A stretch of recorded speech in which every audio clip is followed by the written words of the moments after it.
La última diva del cine de oro mexicano, la gran actriz y productora Silvia Pinal, falleció el pasado 28 de noviembre a sus 93 años. Muchos millennials y centennials que están viendo este video seguramente la recuerdan más por su icónico programa Mujer Casos de la Vida Real, que fue un parteaguas en la televisión latinoamericana por la forma en la que se exponían temas considerados tabús en las décadas de los 80s, 90s y 2000. Y es sumamente interesante cómo Silvia Pinal con este formato expuso historias que llevaron a la sociedad mexicana a reflexionar sobre temas muy fuertes, pero que a la vez unía a generaciones creando conversaciones importantes dentro de los hogares que hoy se siente muchísima nostalgia al ver cualquier clip de ese programa. Aunque también desafortunadamente el programa a lo largo de los años ha enfrentado críticas por su enfoque sensacionalista y se ha llegado a cuestionar si realmente el programa buscaba ayudar a eliminar los problemas que exponía o si simplemente los explotaba para atraer a la audiencia, generando rating y ganancias para la televisora Televisa. Que para hacer este video me vi un montón de capítulos de Mujer Casos de la Vida Real y también hasta me leí esta tesis, Análisis ético del programa Mujer Casos de la Vida Real del año 1999, hecha por estudiantes de comunicación de la Universidad de Monterrey, donde analizan si el programa era realmente benéfico o perjudicial para su audiencia televisiva, que es lo que quiero abordar en este video. Pero lo voy a dividir en dos partes, porque también me parece importante hablar de la interesantísima y dramática vida de Silvia Pinal,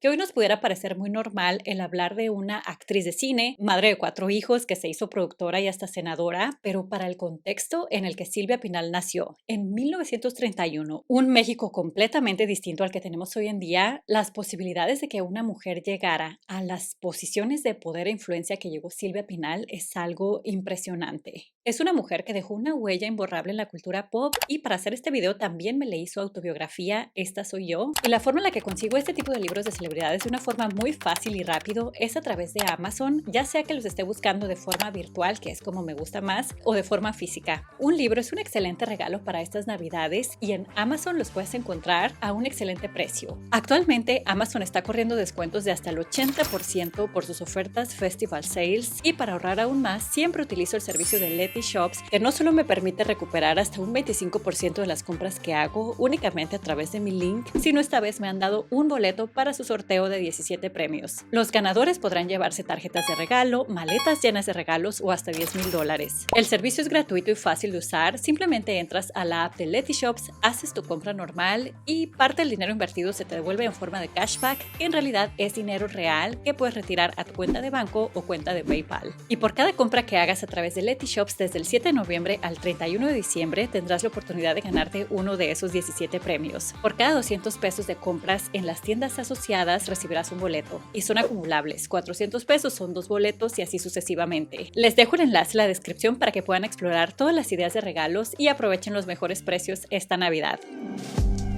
Diva del cine.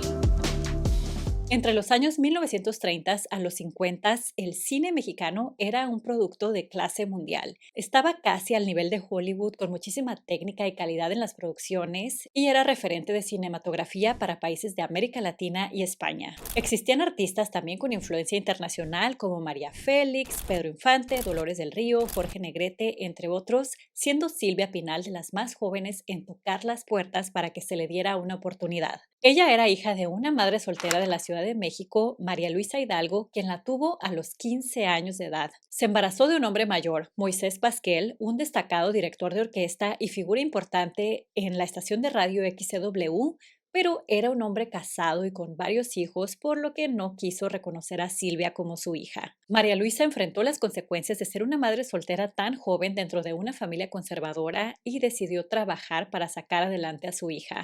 Cuando Silvia tenía como 5 años de edad, su madre conoció al coronel Luis Pinal, quien se enamoró de ella, adoptó a Silvia como su hija y le otorgó su apellido. Este señor fue a quien Silvia consideró como su único padre. Conforme iba creciendo, se fue interesando por el mundo de las artes, pero su padre le negó completamente que intentara incursionar en este rubro porque para él eso de los artistas era un mundo muy pecaminoso al que ella no pertenecía. Pero a los 11 años de edad, su tía Concha, hermana de su mamá, la lleva a las instalaciones de la XCW Radio para que conozca a un señor quien la trata muy amable y cariñosamente. A ella le gustaba mucho ir a visitar a este señor, no sabía ni quién era, pero lo hacían escondidas de su familia porque pues nadie podía enterarse. Él la llenaba de regalos costosos, de esos que en su casa no le podían comprar, aunque no le faltó nunca nada, tampoco era como que tenían una vida de lujos. Y después de un drama familiar se enteró de que ese señor al que iba a visitar se trataba de Moisés Pasquel, su padre biológico.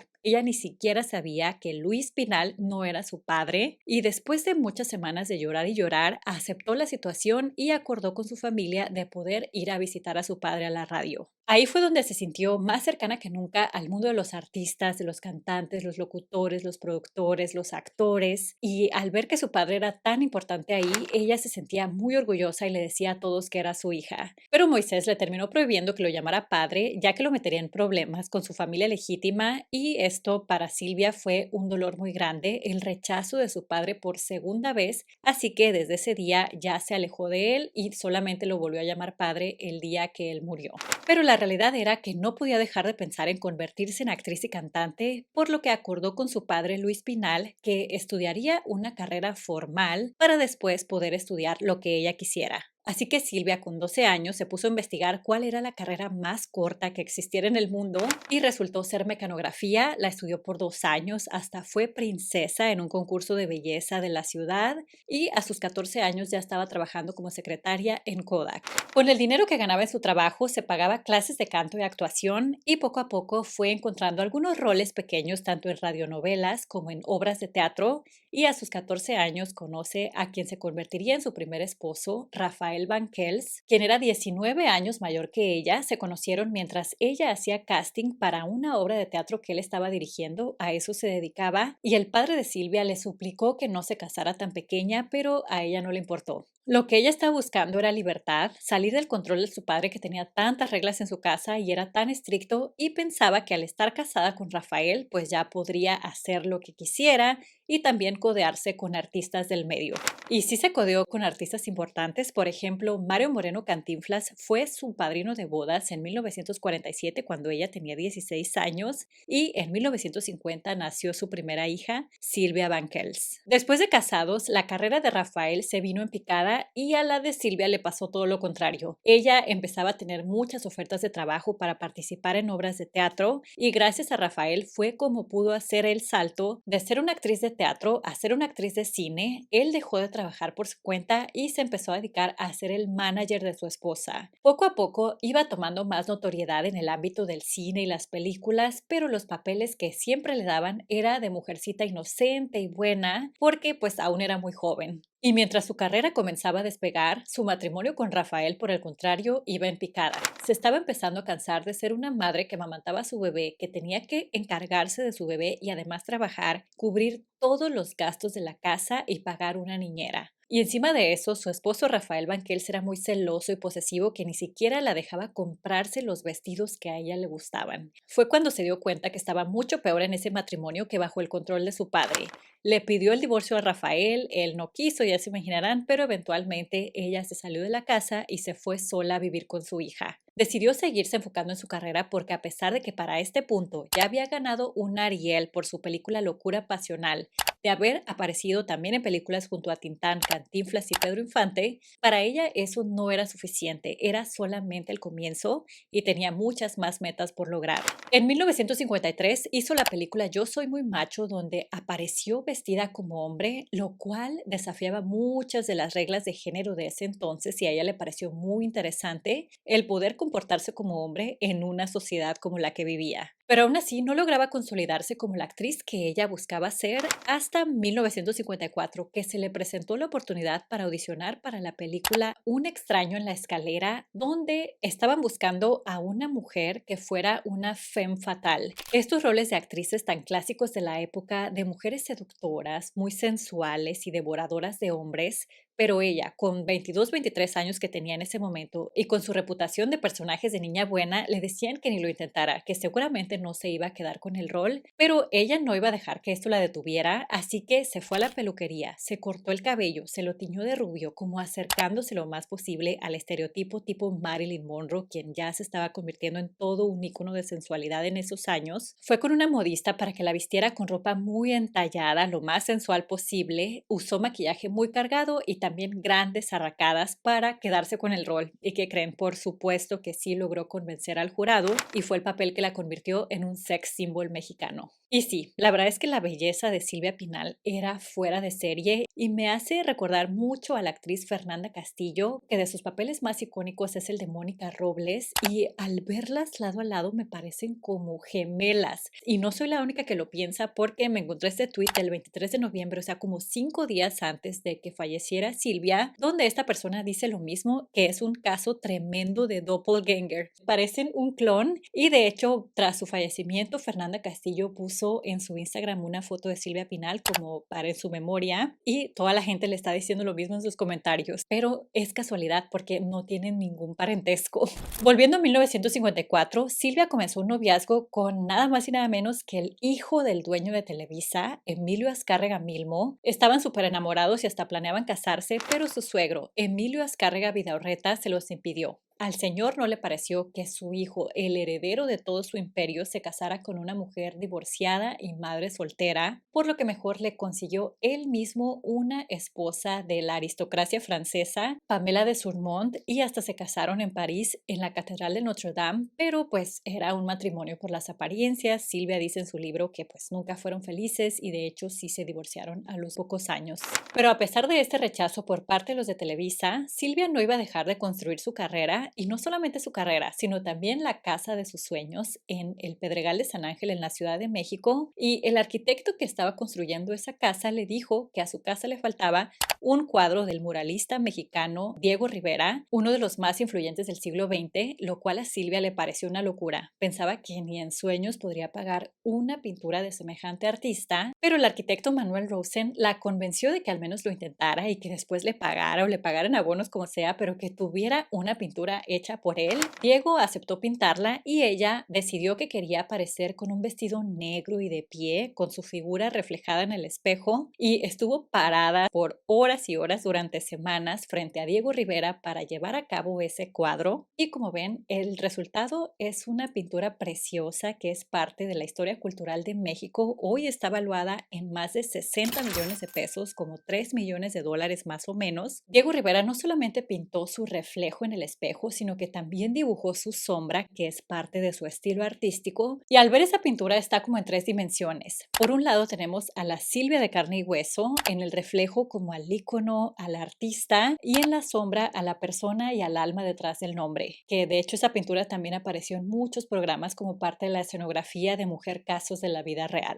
En 1960, a sus 29 años, conoció al empresario mueblero Gustavo Alatriste, quien se convirtió en su segundo esposo, y ella ha dicho que él fue el gran amor de su vida. A diferencia de su matrimonio con Rafael, ellos trabajaban como equipo y él la apoyaba en todo, hasta financió su más grande película Viridiana. Ella tenía el sueño de trabajar con el director Luis Buñuel y el resultado fue una película considerada una obra maestra por todos sus simbolismos y crítica social. Se trata de una novicia seducida por su propio tío que se enfrenta a un mundo de hipocresía y corrupción que la terminan arrastrando a lo mismo. Cuestionaba mucho la moralidad y religiosidad de la época, que la película hasta ganó el premio de Palma de Oro en el Festival de Cannes y se estaba haciendo muy taquillera en Italia, pero el Vaticano, al darse cuenta del contenido de la película, decide censurarla completamente, amenazando a Silvia Pinal y a todo el elenco de ser excomulgados si no quemaban todas las copias de la película. También el dictador de España, Francisco Franco, quien era un devoto católico, hizo lo mismo, acusando de traición a cualquiera que viera esa película, pero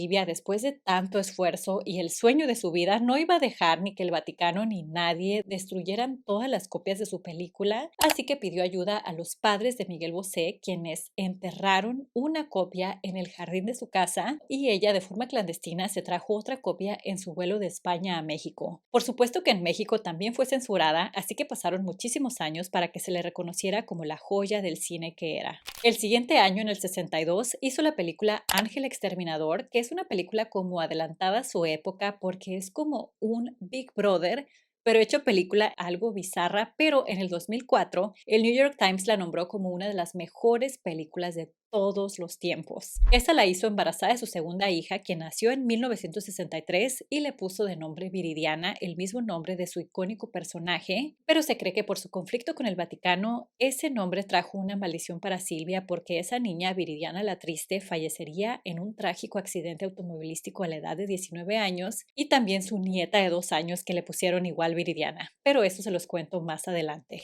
En el 64 hizo la película Simón del Desierto, donde interpretaba al diablo intentando hacer caer la fe de Simón, y en esa película también tuvo su primer desnudo. Desafortunadamente, después del nacimiento de Viridiana, a su esposo Gustavo se le acabó el enamoramiento por Silvia Pinal. Ella después descubrió que era un patrón en él, que una vez que sus parejas tenían hijos, él se iba con otra mujer y fue lo mismo que hizo con ella. Se metía con cuanta mujer se le atravesara por el camino, así que se divorciaron y al poco tiempo Silvia conoció a su tercer esposo, Enrique Guzmán. El problema era que ella tenía 36 y él 25. Enrique Guzmán era un cantante de rock con mucha fama en ese momento y a pesar de la polémica por la diferencia de edad, ella salió embarazada, se casaron y en 1968 nació su hija Alejandra Guzmán, quien después seguiría los pasos de su padre y se convertiría en una cantante muy exitosa en México. Poco después nació su hijo Luis Enrique Guzmán. Ellos hasta comenzaron un programa de televisión juntos, como que eran una pareja muy popular, pero a los 2 años del niño igual a Enrique se le acabó el amor y empezó a ser infiel. Y a pesar de que él era el infiel, se volvió un marido celoso, posesivo y hasta violento, que primero era violento verbalmente, pero después físicamente. Un ambiente súper tóxico se volvió en ese hogar que Silvia tuvo que tomar terapia durante 4 años para poder dejarlo. Estuvieron casados 9 años en total y en 1982 ella se volvió a casar por cuarta y última vez con el político y entonces gobernador de Tlaxcala, Tulio Hernández, con quien eventualmente incursionó en la política. Durante todo este tiempo se mantuvo activa como actriz en diferentes películas, pero empezó a tener problemas a nivel personal, no por hombres precisamente, sino con sus hijos. En ese año, 1982, sucedió lo del terrible accidente de su hija Viridiana y a los 5 años fallece su nieta, también llamada Viridiana, hija de Silvia Pasquel y Fernando Frade. La bebé tenía solamente 2 años y murió ahogada en una alberca. El padre de esa niña, Fernando Frade, fue novio de Silvia Pinal por mucho tiempo para después casarse con su hija, lo cual, por supuesto, para Silvia fue una traición de parte de su hija imperdonable. De hecho, Silvia no conoció a su nieta Viridiana porque estuvo muchos años desconectada de su hija. También por su parte, Alejandra Guzmán, a sus 17 años, cuando quería incursionarse al mundo de la música, le compuso una canción súper fuerte a su mamá, donde le reclama el haber estado siempre trabajando, pensando en su carrera y no en su familia. La canción se llama Bye Mamá y dice esto: y yo que siempre te esperaba para hablarte de mis cosas, terminaba por dormir sin que llegaras, volabas cada vez más alto, casi como los cometas, yo aquí abajo extrañando tu presencia. Bye, mamá, me voy adiós a seguir mis propias reglas de juego. Y por su parte, su hijo Luis Enrique, pues ha tenido siempre problemas con las sustancias, con el alcoholismo. Él no ha explicado las razones, pero no se presentó al homenaje público de despedida a su mamá. Y desafortunadamente para Silvia, el haberse convertido en esa diva del cine de oro, en ese ícono de las películas y la televisión, le costó su relación con su familia. Era una mujer entregadísima a su carrera, imagínense, participó en más de 60 películas, más obras de teatro, más programas de televisión, que eso no se hace en cuestión de 2 semanas. Y lo más interesante es que parece que ella ni siquiera fue consciente de que sus hijos sentían ese abandono. Dice en su libro que no entiende por qué, si ella trató de darles lo mejor. Me da la impresión de que Silvia, al haber sido madre soltera en una época de roles tradicionales tan marcados, asumió más el papel de un padre que de una madre. enfocándose en que no les faltara nada económicamente, priorizando siempre su éxito y su carrera, pero completamente desconectada de las necesidades emocionales de ellos. No quiere decir, por supuesto, que no los quisiera, pero creo que no comprendió que más allá del sustento material, sus hijos necesitaban su tiempo y su cariño como madre, encima de que también ya tenían tantos problemas de abandono con su papá. Mujer casos de la vida real. Como ven, para este punto de su vida, a Silvia, a sus 54 años, ya le había pasado prácticamente de todo. Había sufrido el abandono de su progenitor, el haber perdido a una hija, a una nieta, a su padre adoptivo, violencia intrafamiliar, infidelidades, divorcios, pobreza, riqueza, fama, etcétera, etcétera, que creo que la hacía una mujer ideal para conectar con las experiencias que muchas mujeres de México estaban viviendo. Ella siempre había querido contar historias de mujeres y no fue hasta 1985, después del terremoto de la Ciudad de México, que se hizo posible este proyecto. Primero lo estaba haciendo junto al argentino Jorge Lozano, quien él aportaba las ideas, pero poco después él se salió del proyecto y Silvia se quedó como la única productora. Y muy pronto, tras el éxito obtenido, la gente le empezó a enviar sus propias historias de vida mediante cartas o fax y se volvió todo un fenómeno cultural. Véanla aquí como una de las pocas productoras mujeres de Televisa. Creo que también un factor muy importante por el que el programa tuvo tanto éxito es porque en esos años estaban a todo lo que da la época de las telenovelas, con telenovelas tan famosas como Cuna de Lobos de 1986 o María del Barrio del 95, la gente ya estaba acostumbrada a ver este tipo de dramatizaciones y conflictos humanos, así que ver un capítulo de Mujer Casos de la Vida Real se sentía como ver una telenovela de un capítulo. Pero la verdad es que las telenovelas no trataban los temas de una forma tan cruda y directa como lo hacía el programa de Silvia Pinal. Y contrario a lo que parecería indicar el nombre, Mujer Casos de la Vida Real no se trata solamente de historias donde las mujeres son las víctimas de los hombres, sino que también hay historias donde ellas son las villanas y viven las consecuencias o hacen a otros vivir las consecuencias de sus errores. Y además de rupturas e infidelidades, también el programa trataba temas como la homosexualidad, la violencia doméstica, el aborto, la prostitución, el incesto, el cáncer, el SIDA, secuestros, entre otros, que ya no sé ni siquiera si pueda decir estas palabras aquí en YouTube o si se las tengo que decir en señas o en claves. Ay, no. Que como les decía al inicio del video, me vi varios capítulos de los pocos que están disponibles porque desafortunadamente se perdieron muchos o Televisa no los quiere liberar, no lo sé, pero quedé sorprendidísima de lo fuertes que son. Como que no estamos acostumbrados a ver cosas así ya en internet porque desafortunadamente ante las reglas de desmonetización de las plataformas hemos regresado al pasado en muchos aspectos porque hay ciertos temas o palabras que no se pueden decir porque el algoritmo te castiga, te desmonetizan el video, no obtienes ingresos por tu trabajo, incluso aunque lo hagas de forma seria y para crear conciencia social. O se tienen que decir de otra forma, maquillándolo demasiado, que es muy complicado porque creo que de las cosas que no se hablan, no se pueden cambiar. En la tesis de 1999 que les mencionaba al inicio del video, ellos mencionan que aunque el programa tiene carencias de profundidad, ya llevaba a la reflexión de las personas y en algunos, por supuesto no en todos, pero en algunos podría llevar a un cambio ya sea temporal o permanente de su actitud. Y entre los casos que vi, les juro que el que más me impactó es el que se llama El silencio de Dios, que se los cuento brevemente. Se trata de una niña que tenía actitudes violentas en la escuela ante otras compañeras que le hacían bullying.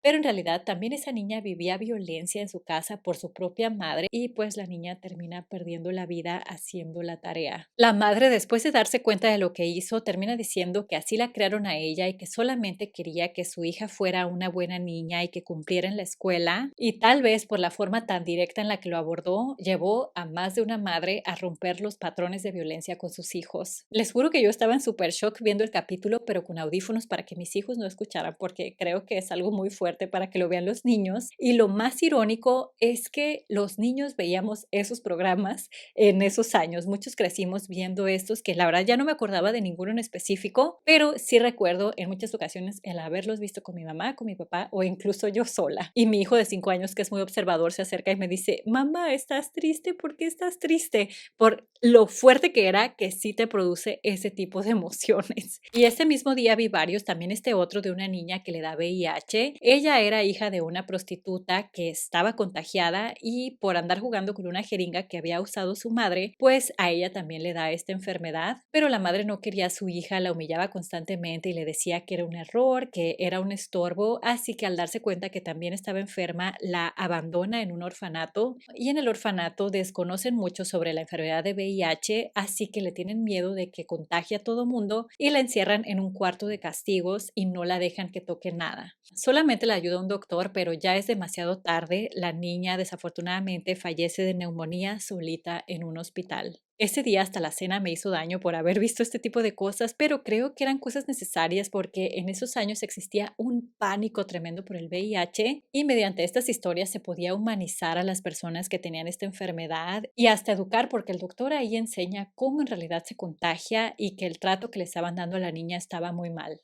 Y también había historias positivas que llamaban mucho a la reflexión y al cambio social, como esta que es mi favorita. Se trata de un travesti de Costa Rica que se hace cargo de un niño abandonado. Una prostituta le entrega a su hijo recién nacido y enfermo a otra prostituta llamada Miranda. Miranda ya estaba cansada de su vida y hasta tenía depresión, pero encontró en ese bebé una razón para vivir y las fuerzas que necesitaba, así que lo lleva al hospital para que le den el tratamiento que a su madre no le interesaba darle y hasta trabaja honradamente para costear los gastos. Y ahí se muestra cómo se tiene que presentar como hombre ante la sociedad para que le den trato de ser humano. Logra salvarle la vida al niño y lo cría como su hijo, pero como a los 5 años la madre biológica regresa reclamándole y se lo lleva a su casa. Por supuesto, los oficiales y los del juzgado tenían muchos prejuicios hacia Miranda pensando que iba a pervertir al niño, pero el niño en sus declaraciones habló súper bien de Miranda y lo feliz que era con ella, por lo que las autoridades levantaron una investigación y concluyeron en que sí, en efecto, el niño estaba mucho mejor con Miranda y le ofrecieron la custodia total. Todo esto era muy positivo y nos llevaba a humanizar a estas personas tan discriminadas por la sociedad, pero lo que sí menciona la tesis es que el programa, no sé si por falta de tiempo o censura o limitaciones o ignorancia, pero solamente se enfocaba en presentar los casos y ya, como sin darle al público suficientes herramientas para solucionarlos si te estaba pasando algo así. Los comentarios al final de parte de Silvia supuestamente eran consejos, pero no lo eran, eran muy pobres, simplemente contando lo mismo que ya se había visto en el capítulo. Y esto para nada lo digo en una forma de ataque personal a ella, y eso no le quita el valor y la ayuda que ella aportaba, porque de hecho gracias al programa se encontraron hasta personas desaparecidas. Presentaron el caso de una niña que fue robada y afortunadamente gracias al programa la encontraron, que la madre de esa niña quedó tan agradecida con Silvia Pinal que hasta fue la madrina de 15 años de la niña y creo que desarrollaron una relación muy bonita. Pero creo que aún así es muy interesante analizar lo que dice la tesis y cómo el programa hubiera impactado de una forma aún más positiva a la sociedad mexicana. Por ejemplo, el caso de Gabriela, desafortunadamente este no lo encontré en el internet del video, pero sí lo describen muy bien en la tesis. Ella es una joven muy bonita que se enamora de un hombre que tiene fama de ser violento pensando que ella lo va a cambiar. En el matrimonio suceden momentos de violencia terribles que terminan con la vida de ella y de sus hijos y la conclusión de Silvia Pinal fue: a veces la ilusión del noviazgo nos puede llevar a pensar que podemos cambiar a nuestra pareja una vez iniciado el matrimonio y este caso nos dio una respuesta. Es más sano terminar un noviazgo por doloroso que este sea que sufrir consecuencias que, como vimos hoy, no tienen remedio.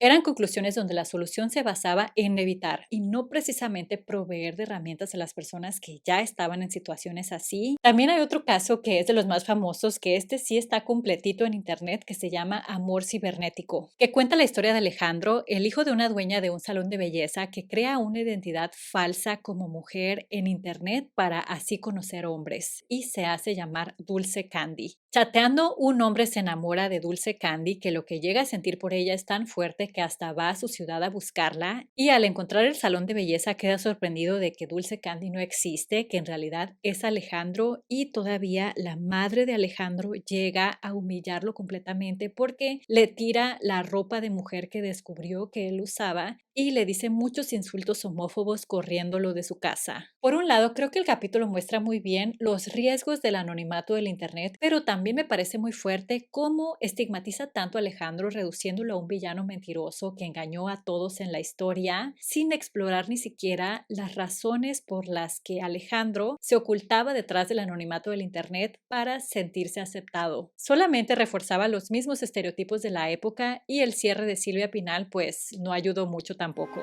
Alex cayó en una trampa que él mismo se puso porque sus mentiras le causaron un gran dolor. Ese mundo de fantasías no es sano para nadie y peor cuando mentir se vuelve una necesidad.